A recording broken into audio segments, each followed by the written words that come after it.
I once again welcome you all to Awakening classes. Indian polity की lecture series चल रही थी. हमने fundamental rights, DPSPs, fundamental duties, बहुत सारे टॉपिक्स पे हमने ऑलरेडी लेक्चर्स कंडक्ट कर लिए हैं. आप प्लेलिस्ट में वॉच कर सकते हैं.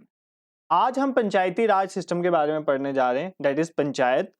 पंचायत बेसिकली क्या है? देखो, हमारे इंडिया में चलता है 3 टायर गवर्नमेंट. इनिशियली ये 2 टायर था, अब 3 टायर हुआ है पंचायत के आने के बाद. 3 टायर का मतलब क्या है? देखो, सबसे ऊपर है सेंट्रल गवर्नमेंट.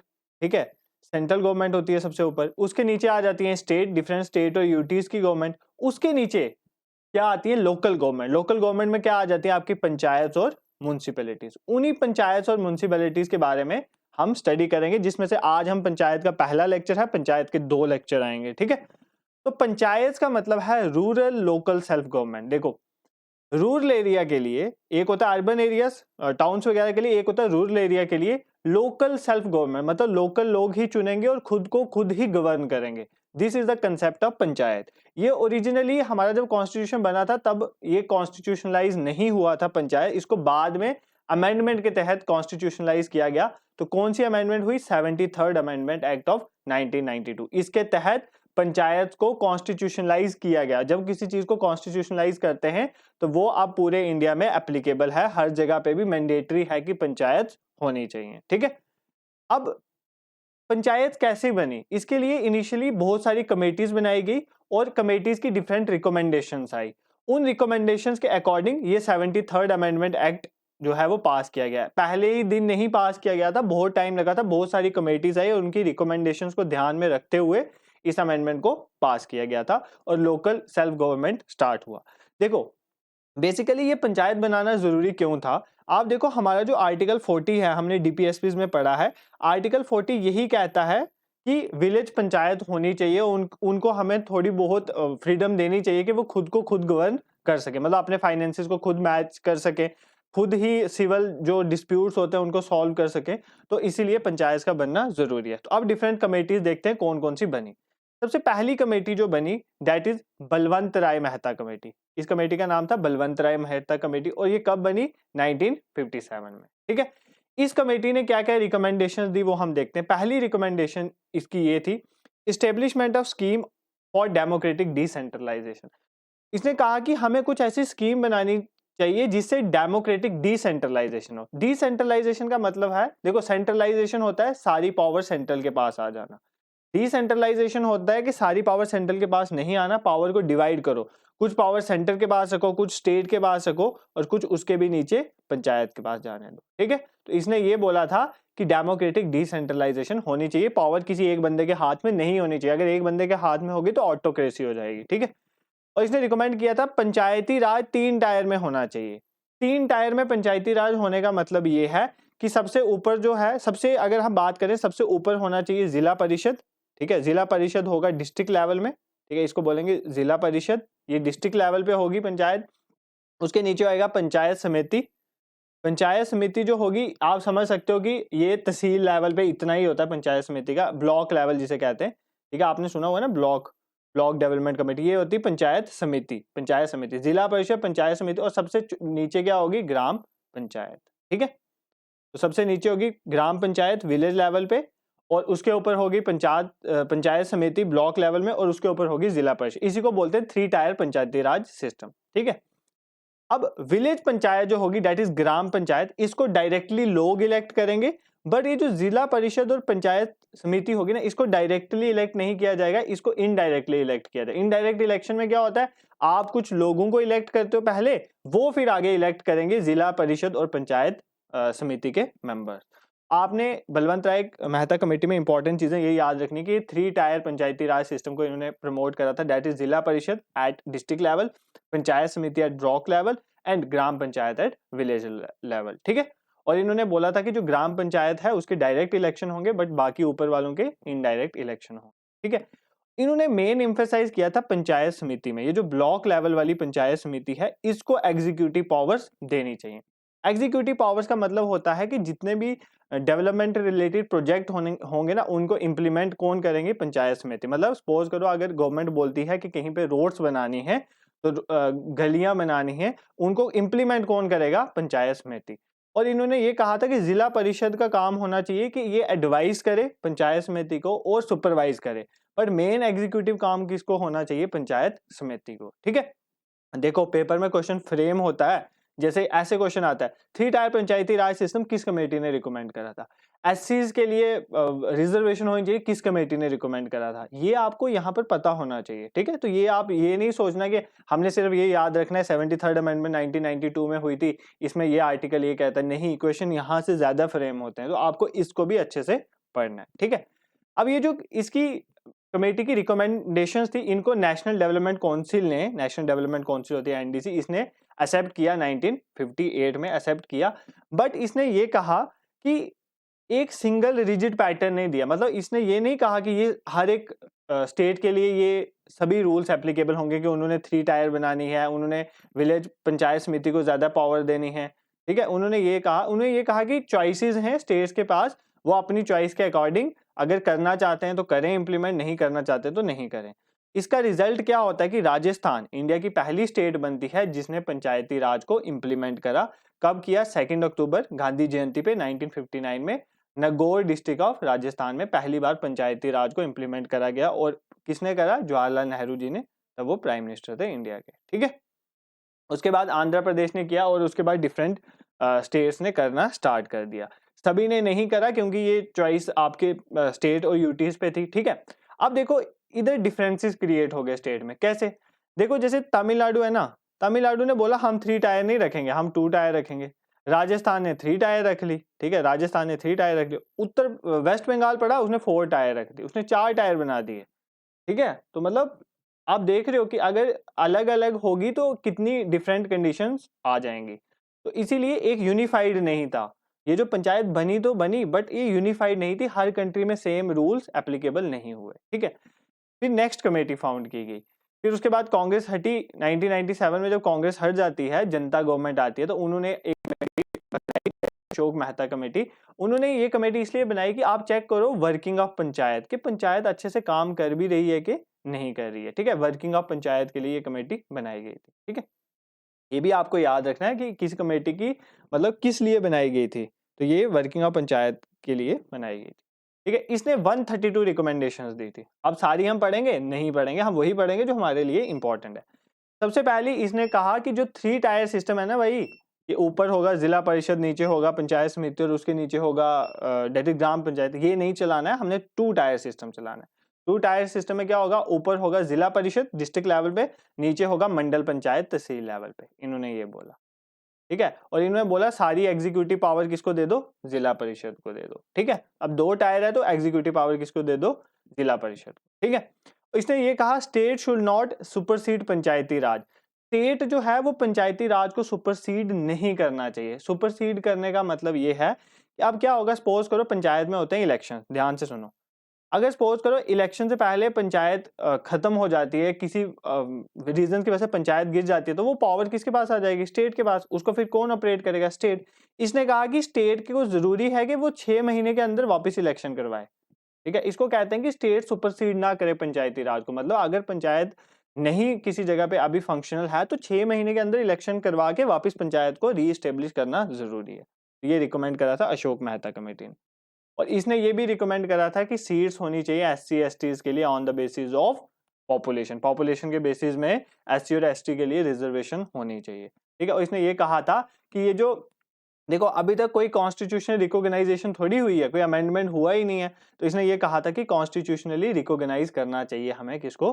पंचायती राज को। ठीक है, यहां से इंपॉर्टेंट ये है कि 2 टायर सिस्टम बोला था, जिला परिषद को एग्जीक्यूटिव दी गई थी, उसके बाद सीट्स एससी एसटी के लिए रिजर्व की जाए तो ये दी गई थी। ऐसे आपको पेपर में क्वेश्चन फ्रेम हो सकता। ठीक है, अब देखो ये अशोक मेहता कमेटी का आ गया। इसने ये भी कहा था, एक और चीज कही थी कि कुछ कंपलसरी पावर होनी चाहिए टैक्सेशन की टू दीज बॉडी, मतलब कि ये खुद लोगों से टैक्स कलेक्ट करें और अपने रिसोर्सेज को मैनेज करें। ठीक है, ये कंपलसरी पावर देनी चाहिए। ठीक है, नेक्स्ट कमेटी बनी 1985 में और ये कमेटी थी जीवी के राव कमेटी। ठीक है, ये कमेटी कब बनी थी? 1985 में। अब ये कमेटी का बनाने का, ये प्लानिंग कमीशन द्वारा बनाई गई थी। आज इसे आप नीति आयोग कहते हो ना, ये 2014 में नीति आयोग बन गया था ठीक है, बट पहले इसको प्लानिंग कमीशन कहते थे, आज तो नीति आयोग है, national institute for transforming India, ठीक है। तो प्लानिंग कमीशन ने जीवी के राव कमेटी को बनाया था। इस कमेटी का था कि अब देखो कि एडमिनिस्ट्रेटिव एस्पेक्ट क्या है रूरल डेवलपमेंट का, कि मतलब एडमिनिस्ट्रेशन बेसिस में रूरल डेवलपमेंट कैसे हो सकती है, उसके रिलेटेड ये कमेटी बनाई गई थी। इसने भी यही बोला था कि जिला परिषद को इंपॉर्टेंस देनी चाहिए और एडमिनिस्ट्रेटिव के लिए जिला परिषद ही एग्जीक्यूटिव होना चाहिए। इसने बोला था एक पोस्ट क्रिएट करनी चाहिए डीडीसी की, डीडीसी मतलब डिस्ट्रिक्ट डेवलपमेंट कमिश्नर, जो सीईओ बनेगा, चीफ एग्जीक्यूटिव ऑफिसर होगा जिला परिषद का। मतलब एक पोस्ट क्रिएट करो डिस्ट्रिक्ट डेवलपमेंट कमिश्नर की, और वही एग्जीक्यूटिव होगा जिला परिषद का, वही उसको मेंटेन करेगा। और इसने ये भी कहा था election should be held regularly, election होने चाहिए। और भी रिकमेंडेशन दी थी, बट हमारे लिए वो इंपॉर्टेंट नहीं है। Next is L M. Singhvi committee आई 1986 में, ठीक है। इसका आप याद रख सकते हो, इसका था कि रिवाइटलाइजेशन ऑफ पंचायती राज को कैसे रिवाइटलाइज किया जाए फॉर डेमोक्रेसी एंड डेवलपमेंट के लिए। इसके लिए एल.एम. सिंघवी कमेटी बनाई गई थी, ठीक है। इसने मेनली कॉन्स्टिट्यूशनली रिकॉग्निशन पर जोर दिया था कि हमें कॉन्स्टिट्यूशनली रिकॉग्नाइज करना चाहिए पंचायती राज का। देख रहे हो आप, मैक्सिमम कमेटीज ये चीज रिकमेंड कर रही है। इसने ये बोला था कि विलेज पंचायत को ज्यादा फाइनेंसेस देने चाहिए और न्याय पंचायत बनानी चाहिए for a cluster of villages. देखो न्याय पंचायत पहले भी बनी थी, ठीक है, बट ये नई नहीं है कि जब स्टार्टिंग में जब यहाँ पर बने थे ना, जैसे ये राजस्थान वगैरह में बनी थी पंचायत, उसमें भी था कि न्याय पंचायत थी, बट ना वो यूनिफॉर्मिटी नहीं थी। इनके अकॉर्डिंग ये था कि एक क्लस्टर ऑफ विलेजेस, 2 3 4 विलेजेस को जोड़ के उनकी एक न्याय पंचायत होनी चाहिए। न्याय पंचायत मतलब थोड़ा जुडिशरी वाला एंगल होना चाहिए। अगर कोई छोटे मोटे सिविल और क्रिमिनल डिस्प्यूट हो रहे हैं लोगों के लिए, तो कोर्ट में क्यों जाना भाई, वो पंचायत में ही बड़े बैठे, ग्राम पंचायत के लीडर्स जो हैं वो बैठे मेंबर्स, वो सॉल्व कर दें, ठीक है। ऐसे तो जुडिशरी पे बर्डन बढ़ता है ना, अगर सारे केसेस अब जाके डिस्ट्रिक्ट कोर्ट, हाई कोर्ट, आगे हमारे जुडिशरी में केसेस सॉल्व नहीं होते, इतने ज्यादा पेंडिंग केसेस होते हैं, इसलिए इन्होंने बोलता न्याय पंचायत होनी चाहिए, ठीक है। अब नेक्स्ट ये 2 कमेटीज बहुत इंपॉर्टेंट है, क्योंकि लास्ट गडगिल थी और उससे पहले थुंगोंग कमेटी इंपॉर्टेंट है। थुंगोंग कमेटी 1988 में बनाई गई थी। ये भी कॉन्स्टिट्यूशन अमेंडमेंट के रिलेटेड थी कि क्या कॉन्स्टिट्यूशन में अमेंडमेंट लानी चाहिए या नहीं। ये अंडर बनी थी पीके थुंगोंग। इन्होंने क्या बोला था, इन्होंने बोला था पंचायती राज बॉडीज का टेन्योर होना चाहिए 5 साल, ठीक है। अगर एक बार इलेक्शन हुए, कोई जीता है, तो 5 साल तक रूल करेगा, मतलब करेगा सर्व, देन उसके बाद वापस इलेक्शन होंगे। और अगर एक बार सपोज करो टेन्योर खत्म हो गया ना किसी का, किसी भी रीजन की वजह से टेन्योर खत्म हो सकता है, उसके 6 महीने के अंदर अंदर वापस इलेक्शन होना बहुत जरूरी है, 6 मंथ के अंदर अंदर, ठीक है। और रिजर्वेशन होनी चाहिए वुमेन के लिए, ठीक है। अब मैं आपको यहाँ पे बता दूं, पेपर में क्वेश्चन फ्रेम होता है रिजर्वेशन फॉर वुमेन किन कमेटी ने रिकमेंड करा था। थुंगोन और गडगिल ने बोला था कि रिजर्वेशन होनी चाहिए वुमेन के लिए। अब स्टेट फाइनेंस कमीशन बनाई जानी चाहिए। स्टेट फाइनेंस कमीशन क्या होगी, देखो जैसे सेंटर में फाइनेंस कमीशन होती है ना, वो क्या बताती है कि कैसे पैसा एलोकेट होगा सेंटर में और स्टेट्स में, ठीक है। इसी तरह स्टेट फाइनेंस कमीशन होगी, ये बताएगी कि कैसे स्टेट का पैसा पंचायत में जाएगा, कितना पैसा जाना चाहिए, कैसे डिस्ट्रीब्यूट होगा, उसके रिलेटेड एक कमीशन बनना चाहिए, that is state finance commission, ठीक है। और इसने ये भी कहा था कि डिस्ट्रिक्ट कलेक्टर जो है डीसी, वो सीईओ होना चाहिए किसका, जिला परिषद का, चीफ एग्जीक्यूटिव ऑफिसर होना है। तो ये रिकमेंडेशन थी थंगोन कमेटी की। मोस्ट इंपॉर्टेंट जो है यहाँ पे रिकमेंडेशन ये वाली है, रिजर्वेशन फॉर वुमेन। देखो जहां पर भी, देखो वुमेन जो है उसको अपलिफ्ट करना है ना हमें सोसाइटी में, जहां पर भी वुमेन की अपलिफ्टमेंट के रिलेटेड चीज होगी ना, चाहे वो किसी भी सब्जेक्ट में है, वो आपके पेपर के लिए बहुत इंपॉर्टेंट हो जाती है। चाहे आप हिस्ट्री में कोई फ्रीडम स्ट्रगल पढ़ रहे हो, तो वुमेन ने वहां पे रोल प्ले किया, तो वो इंपॉर्टेंट हो जाती है आपके लिए, ठीक है। चाहे आप इधर बात करो पॉलिटी में, तो डिफरेंट सब्जेक्ट्स में वुमेन की इन्वॉल्वमेंट जहां भी होगी वो आपके लिए इंपॉर्टेंट हो जाएगी, करंट अफेयर्स में भी। Next is Gadgil committee. ये लास्ट कमेटी बनाई गई थी 1988 में वी.एन. गडगिल के अंडर। और ये जो कमेटी थी ना, इसमें ये इसका ये था कि मोटो कि how best Panchayati Raj should be made effect. अब तो पंचायती राज को अमेंड करना ही है, अब कैसे उसको इफेक्टिव बनाया जाए, उसके लिए ये कमेटी बनाई गई थी। इसने यही बोला था कि सबसे पहला तरीका है, इसको कॉन्स्टिट्यूशनल स्टेटस दो। कॉन्स्टिट्यूशनल स्टेटस होगा, यूनिफॉर्मिटी होगी, 3 टायर सिस्टम होना चाहिए। इसने भी वही जो सबसे पहली कमेटी बलवंत राय मेहता ने बोला था, 3 टायर होना चाहिए, 5 साल का टेन्योर होना चाहिए, मेंबर्स जो होते हैं तीनों टायर में डायरेक्टली इलेक्टेड होने चाहिए, ठीक है। इनडायरेक्ट इलेक्शन वाला जो इसने नहीं इस पे एम्फेसाइज करा। रिजर्वेशन होनी चाहिए एससीज के लिए, एसटीज के लिए और वुमेन के लिए, तो इसने भी वुमेन की रिजर्वेशन पे एम्फेसाइज करा था, ठीक है। ये थी गडगिल कमेटी की रिकमेंडेशन। उसके बाद इन्होंने कहा था कि स्टेट फाइनेंस कमीशन होनी चाहिए, वो तो पहले भी बोला था, ठीक है। और इन्होंने एक और चीज बोली थी, स्टेट इलेक्शन कमीशन होना चाहिए। देखो अब आपको पता है सेंटर में इलेक्शन कमीशन है, एक कॉन्स्टिट्यूशनल बॉडी है जिसका काम है सेंटर के इलेक्शन कराना, चाहे वो प्रेसिडेंट के हों, चाहे वो पार्लियामेंट के इलेक्शंस हों, चाहे वो स्टेट लेजिस्लेचर में हो, जो डिफरेंट स्टेट के जैसे हमारे सीएम वगैरह के इलेक्शन कोई भी होगा वो सारे कौन देखता है, इलेक्शन कमीशन। बट अब पंचायत के भी अगर इलेक्शन कमीशन देखना शुरू हो जाएगा तो कितना ओवरबर्डन हो, इसलिए इसने बोला कि स्टेट में अपना एक इलेक्शन कमीशन होना चाहिए जो पंचायत और म्यूनिसिपैलिटीज के इलेक्शन देखेगा। ठीक है, इसने ये रिकमेंड करा था। अब क्या हुआ, अब इतनी आगे रिकमेंडेशन, तो अब इन्होंने एक अमेंडमेंट लाने की कोशिश करी। सबसे पहले अमेंडमेंट लाने की कोशिश करी राजीव गांधी जी। राजीव गांधी ने क्या किया, 64th कॉन्स्टिट्यूशन अमेंडमेंट बिल लाया। 64th कॉन्स्टिट्यूशन अमेंडमेंट बिल लाया। ये बिल लोकसभा से तो पास हो गया आराम से, ठीक है, बट राज्यसभा से पास नहीं हो सका।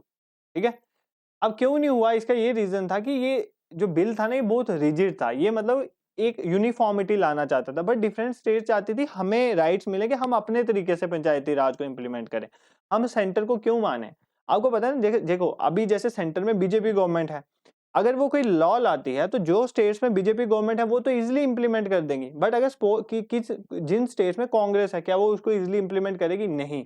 और राज्यसभा में मेजोरिटी स्टेट्स की होती है, ना कि सेंटर की पार्टी की। इसीलिए लोकसभा से तो वो पास हो गया बिल, बट राज्यसभा से पास नहीं हुआ। और जब वो बिल पास ही नहीं हुआ तो वो एक्ट नहीं बना। आपको बिल और एक्ट का फर्क पता होना चाहिए। देखो मैं आज ही बता देता हूँ बिल और एक्ट में क्या फर्क होता है। बिल क्या है, आपने कोई चीज रखी पार्लियामेंट में पास होने के लिए, जब तक वो पास नहीं ना हुई तो वो बिल है। बिल बहुत से आते हैं और जब वो पास हो जाते हैं उनको प्रेसिडेंट का एसेंट भी मिल जाता है, वो बन जाते हैं फिर एक्ट, जो हमारी गेजेटेड लिस्ट में रिकॉर्ड हो जाते हैं, दैट इज वो बन जाते हैं एक्ट। बिल बहुत से होते हैं, एक्ट वो होते हैं जिनको पार्लियामेंट पास करके प्रेसिडेंट का एसेंट भी मिल जाता है। तो ये बिल था बट ये पास नहीं हुआ। उसके बाद वीपी सिंह की गवर्नमेंट हुई, उन्होंने भी कोशिश करी बट ये तब भी पास नहीं हुआ क्योंकि वो डिसॉल्व हो गई थी वीपी सिंह गवर्नमेंट। उसके बाद पीवी नरसिम्हा राव, ये भी कांग्रेस की थी, कांग्रेस का वापस टाइम आया, पीवी नरसिम्हा राव, इन्होंने क्या किया, इन्होंने इस जो अमेंडमेंट बिल था ना इसमें थोड़ी ना इम्प्रूवमेंट करी। स्टेट को थोड़ी, जो डिफरेंट स्टेट थी ना उनकी बात रखने के लिए उनको थोड़ी बोला कि आपकी वॉलंटरी चीजें हैं कुछ, आप चाहो तो उनको इम्प्लीमेंट करो, चाहो तो नहीं करो। इसकी वजह से ये जो बिल है पास हो गया। तो 73rd अमेंडमेंट बिल 1992 पास हो जाता है और ये फोर्स में कब आता है, 24 अप्रैल 1993। इसीलिए 24 अप्रैल को हम बनाते हैं पंचायती राज दिवस। तो आपको ये याद रखना from exam point of view.